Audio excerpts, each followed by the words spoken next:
जय हिंद साथियों, मैं प्रदीप निषाद स्वागत करता हूं आप सबका आपके अपने YouTube channel the achievers vision पर। जैसा कि आप सबको थंबनेल से पता चल गया होगा, आज मैं आप लोगों के साथ एक खुशखबरी शेयर करने जा रहा हूं और वो खुशखबरी ये है कि मेरे दोनों ज्वाइनिंग लेटर आ चुके हैं। जैसा कि आप सब लोगों को पता होगा कि मेरा चयन रेडियो एसआई हेड ऑपरेटर के पद पर और रेलवे जेई दोनों में हुआ था और अब दोनों के ज्वाइनिंग लेटर आ चुके हैं। आप में से बहुत सारे साथियों ने कमेंट करके ये पूछा था कि भैया आप रेडियो हेड ऑपरेटर ज्वाइन करेंगे या फिर रेलवे जेई ज्वाइन करेंगे, क्योंकि दोनों जॉब जो है वो लेवल 6 की है, 4200 ग्रेड पे की दोनों जॉब है। तो बहुत सारे साथियों के मन में था कि क्या आप कांस्टेबल की नौकरी छोड़कर फिर से रेडियो एसआई ज्वाइन करेंगे या फिर रेलवे जेई ज्वाइन करेंगे।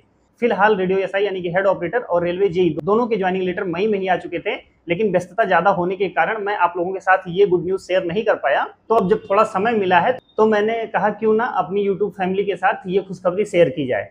और आप में से कुछ साथियों ने ये भी कमेंट किए थे कि भैया आपका यूपी पीसीएस 2024 का रिजल्ट कैसा रहा। 2025 के बारे में मैंने बताया था कि अभी पेपर खत्म हुआ है, उसका रिजल्ट आया नहीं है। तो कुछ साथियों ने ये भी कमेंट करके पूछा था कि 2024 का रिजल्ट कैसा रहा। मैंने फिलहाल ये बताया था कि मेरा मेंस क्लियर नहीं हो पाया है, लेकिन अब यूपी पीसीएस 2024 की मार्कशीट आ गई है तो उससे ये क्लियर हो गया है कि किस सब्जेक्ट में नंबर कम होने की वजह से इंटरव्यू कॉल नहीं आया था। जी हाँ साथियों, पीसीएस में सबसे बड़ी प्रॉब्लम यही है कि 8 सब्जेक्ट का पेपर आपको मेंस में देना होता है। अगर उसमें से 1 या 2 सब्जेक्ट भी आपके खराब होते हैं तो आपका मेंस क्लियर होने में बहुत दिक्कत आने वाली है। आप लोगों के साथ ये खुशखबरी शेयर करते हुए काफी अच्छा लग रहा है कि मैंने फाइनली रेलवे जेई ज्वाइन कर लिया है। अब आप लोगों को मैं आपके क्वेश्चन का जवाब देना चाहता हूँ। जैसा कि आप में से कई साथियों का क्वेश्चन ये था कि भैया रेडियो हेड ऑपरेटर यानी कि रेडियो एसआई और रेलवे जेई दोनों 4200 ग्रेड पे की जॉब है, लेवल 6 की जॉब है, फिर भी आप रेडियो हेड ऑपरेटर क्यों नहीं ज्वाइन कर रहे हैं, रेलवे जेई क्यों ज्वाइन कर रहे हैं। कई सारे साथियों का ये क्वेश्चन था। तो सबसे पहली बात यह है कि मैं यूपी पुलिस में पिछले लगभग 7.5 साल से कार्य कर रहा हूँ और यूपी पुलिस का मुझे ठीक ठाक एक्सपीरियंस हो चुका है। वर्दी की नौकरी मैंने करके देख ली है, मुझे उसकी जो अच्छाइयां हैं जो बुराइयां हैं सब चीजों के बारे में जानकारी हो चुकी है।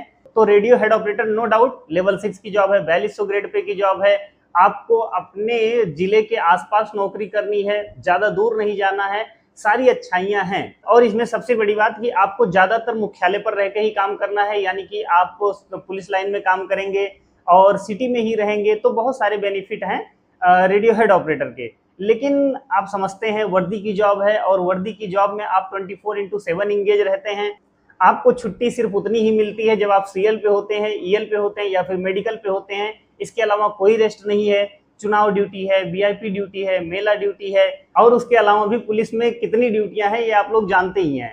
तो मेरा ऐसा मानना है कि वर्दी की जॉब मैंने लगभग 7 साढ़े 7 कांस्टेबल के पद पर रहते हुए कर ली और अब रेडियो एसआई कुछ ज्यादा नहीं था, बस हाँ एसआई की रैंक थी और 4200 ग्रेड पे की जॉब थी। लेकिन फिर भी आपको जो नियम कानून है वो पुलिस के ही मानने पड़ेंगे। आपको छुट्टी के लिए उसी प्रक्रिया से गुजरना होगा, आपको वीआईपी ड्यूटी जानी होगी, आपको मेला ड्यूटी करनी होगी और आपको चुनाव ड्यूटी में भी पार्टिसिपेट करना होगा। तो ड्यूटियां कहीं से चेंज नहीं होने वाली थी, ज्यादातर चीजें वही रहने वाली थी। हाँ बस ये था थोड़ा सा वेतन अच्छा मिलता और आप अपने जिले के आसपास रहते और पुलिस लाइन में ड्यूटी करते, तो ये रहता है कि थोड़ा सा आपके ऊपर वर्कलोड कम रहता है। लेकिन फिर भी 24/7 की जॉब में आप सबको पता है वर्कलोड कितना भी कम हो जाए लेकिन वर्कलोड रहेगा ही। तो ये तो रही रेडियो हेड ऑपरेटर की बात।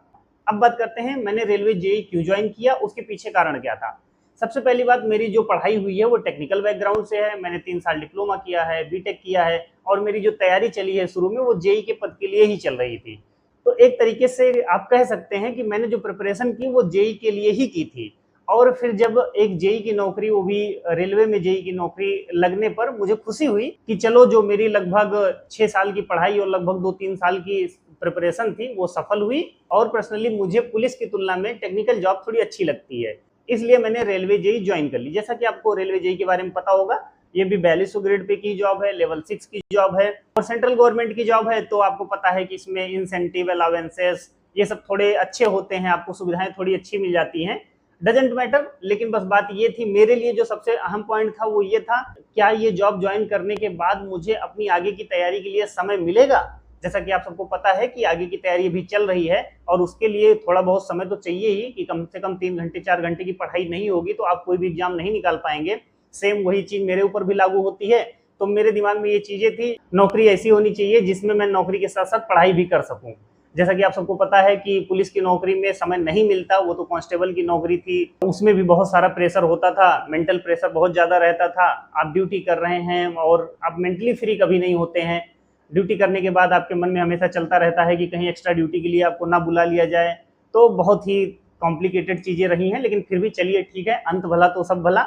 और अब फाइनली मैंने रेलवे जेई ज्वाइन कर लिया है और अब आगे का सफ़र मेरा रेलवे जेई के पद पर कार्य करते हुए आगे बढ़ेगा। तो ये तो मेरे उन साथियों के प्रश्न का उत्तर था जो लोग ये जानना चाहते थे कि मैंने रेडियो हेड ऑपरेटर क्यों नहीं ज्वाइन किया, रेलवे जेई क्यों ज्वाइन किया। तो मेरा आप सभी साथियों को यही सजेशन है कि आप लोग परिस्थितियों का बहाना देके या किसी वजह से आप अपनी मेहनत से पीछे ना हटें। परिस्थितियां जितनी ज़्यादा चैलेंजिंग होंगी, मुझे लगता है कि आपको उतना ज़्यादा मोटिवेशन मिलता है अच्छा करने के लिए। मेरे केस में आप खुद ही समझ सकते हैं, मैं यूपी पुलिस कांस्टेबल के पद पर कार्य करते हुए ही अपनी तैयारी आगे बढ़ा रहा था। और अप्स एंड डाउन तो जीवन में आते ही रहते हैं, जैसा कि मैंने आपको पिछले वीडियो में भी कभी बताया है कि मेरा 2016 और 2018 यूपी ट्रिपल एससी जेई की जो परीक्षा थी उसमें 1 क्वेश्चन और 1.5 क्वेश्चन से मेरा फाइनल सिलेक्शन नहीं हुआ था। मुझे भी बहुत ज़्यादा प्रॉब्लम हुई, लेकिन कुछ नहीं किया जा सकता है। सिर्फ आप अपनी तैयारी में लगे रहिए, अप्स डाउन आएंगे, आप उनको फेस करिए और लगातार अपने अंदर इंप्रूवमेंट लाइए, आपका सिलेक्शन जरूर होगा। जैसा कि आप सबको पता है, मैंने यूपीपीसीएस 2024 का मेंस भी लिखा था, 17वीं बीपीएससी का भी मेंस लिखा था और फिर यूपीपीसीएस 2025 का भी मेंस लिखा है। तो बहुत सारे साथियों ने ये क्वेश्चन किया था कि भैया 2024 का जो मेंस था उसमें आपका रिजल्ट कैसा रहा। तो मैंने रिजल्ट के बारे में आप लोगों को बता दिया था कि मेंस क्लियर नहीं हुआ है। फिलहाल अभी कुछ दिन पहले ही मार्कशीट आई है, तो अब उससे चीज़ें ये क्लियर हो रही हैं कि बहुत ज़्यादा अंतर नहीं है और अगर प्रयास किया जाएगा तो संभवतः किया जा सकता है। और मुझे ऐसा लगता है कि अगर एफर्ट लगाएंगे तो कुछ ना कुछ तो मिलेगा ही। तो जो मार्कशीट आई है उसके बेसिस पे ये चीज़ें क्लियर हो गई है। मुझे 712 नंबर मिला है और ये नंबर कम क्यों हुआ है, क्योंकि सभी सब्जेक्ट में तो नंबर ऑलमोस्ट ठीक ही थे, लेकिन जीएस थर्ड में मेरे नंबर जो थे वो काफ़ी कम हो गए, वो सिर्फ 62 नंबर है। और इस बात को देखकर मुझे काफ़ी हंसी भी आ रही थी कि ऐसा पेपर जिसमें टेस्ट सीरीज में मेरे सबसे ज़्यादा नंबर आते थे, अगर मैं 8 पेपर देता था तो 8 पेपर में मेरे सबसे ज़्यादा नंबर जीएस थर्ड में होते थे, क्योंकि उसमें साइंस और इकोनॉमिक्स के क्वेश्चन पूछे जाते थे, तो वो मेरा काफ़ी अच्छा पेपर हुआ करता था। लेकिन जब मैंने 62 नंबर देखे तो पहली बात तो मुझे हंसी आई कि इतना कम नंबर तो नहीं होना चाहिए। फिलहाल जब और दोस्तों से बात हुई और लोगों के मार्क्स कंपेयर किए गए तो पता चला कि इस बार आयोग में मार्किंग जो हुई है, कुछ सब्जेक्ट में अच्छी मार्किंग नहीं हुई है।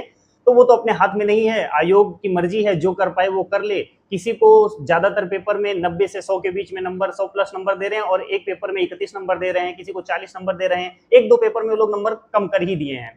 तो फिलहाल वो अपने हाथ में नहीं है, अपने हाथ में सिर्फ इतना है कि अगले अटेम्प्ट के लिए लग जाएं।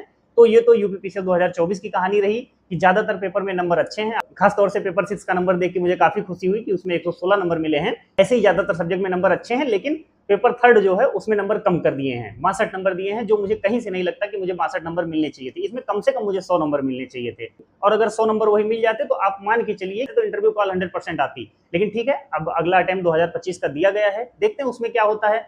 और 2024 पीसीएस की कहानी में आप लोगों को बताऊं तो आप लोगों को जानकर हैरानी होगी किन परिस्थितियों में मैंने पेपर दिया था।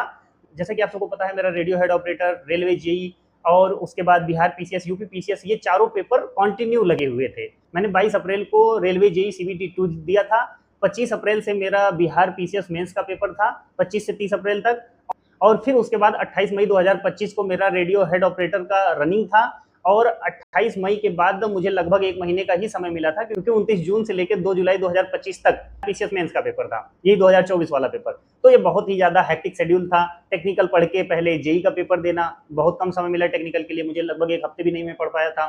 फिर बिहार पीसीएस का मेंस लिखना और फिर उसके बाद रनिंग की तैयारी करना, 15 दिन तो रनिंग में उसमें चले गए। फिर रनिंग से तुरंत फ्री होकर फिर यूपी पीसीएस का पेपर देना। आप लोग ये मान के चलिए इसी 2-2.5 महीने के अंदर अंदर मुझे 3 पेपर देने थे, रेलवे जेई का सेकंड पेपर, फिर उसके बाद बिहार पीसीएस मेंस का पेपर, यूपी पीसीएस का पेपर, और इसी में रेडियो हेड ऑपरेटर की रनिंग भी करनी थी। तो काफी हेक्टिक शेड्यूल था। फिर भी मैं अपने यूपी पीसीएस 2024 के रिजल्ट से काफी हद तक संतुष्ट हूँ। बस अब आगे और प्रयास करना है। देखते हैं, रेलवे जेई में ड्यूटी के बाद जो भी समय मिलेगा उसको अपना थोड़ा बहुत पढ़ाई में देते रहेंगे और आगे जो होगा देखा जाएगा। अपने हाथ में है, प्रयास करते रहें, अपना मैक्सिमम एफर्ट लगाते रहें। रिजल्ट अपने हाथ में नहीं है, उसके लिए क्या ही किया जा सकता है। तो अगर यूपी पीसीएस 2024 मेंस की बात करें तो अगर जीएस थर्ड में नंबर इतना कम ना होता तो मुझे ऐसा लगता है कि आराम से इंटरव्यू कॉल आती, और अगर इंटरव्यू में 70 नंबर के आसपास भी मिल जाता तो किसी ना किसी एक पद पर सिलेक्शन हो सकता था। फिलहाल अब रियलिटी यही है कि अभी इतने नंबर हैं और अब इसी के आगे मेहनत करनी है। बाकी यूपी पीसीएस 2025 मेंस का रिजल्ट अभी आया नहीं है, आता है तो उसके बारे में देखते हैं क्या होता है। ठीक है साथियों, ये तो रही खुशखबरी, जिसमें मुझे रेडियो हेड ऑपरेटर का जो ज्वाइनिंग लेटर था और जो रेलवे जेई का ज्वाइनिंग लेटर था वो 23 मई को रोजगार मेले में हम लोगों को दिया गया था। तो इस तरीके से दोनों ज्वाइनिंग लेटर आ चुके हैं और फाइनली मैंने रेलवे जेई ज्वाइन कर लिया है और अब आगे की तैयारी आप लोगों के साथ चलती रहेगी और आप लोग भी मेहनत करते रहिए। मुझे पूरा भरोसा है अगर आप लोग लगे रहेंगे, मेहनत करते रहेंगे, अपने प्रति ईमानदार रहेंगे और संघर्ष से लड़ते हुए अगर कंटिन्यूटी आप लोग मेंटेन किए रहें तो श्योर मानिए आपका सिलेक्शन निश्चित ही होगा, क्योंकि मेहनत का कोई दूसरा विकल्प नहीं है और बिना मेहनत के आपको रिजल्ट नहीं मिलने वाला है। हाँ ठीक है, बाई लक किसी का सिलेक्शन हो जाए, लेकिन मैक्सिमम मान के चलिए बिना मेहनत के कुछ नहीं मिलने वाला है। और परिस्थितियों का बहाना आप में से कोई ना बनाएं, क्योंकि परिस्थितियां जितनी टफ होंगी आपका मोटिवेशन उतना हाई लेवल का होना चाहिए। तो आप लोग मेहनत करते रहिए, लगे रहिए और आपका सिलेक्शन जरूर होगा। अगर आप लोग के कोई डाउट है तो आप लोग कमेंट बॉक्स में जरूर लिखिएगा, हम लोग उस पर बात कर लेंगे। वीडियो को लाइक करें, चैनल को सब्सक्राइब करें और अपने दोस्तों के साथ शेयर करें। जय हिंद, जय भारत।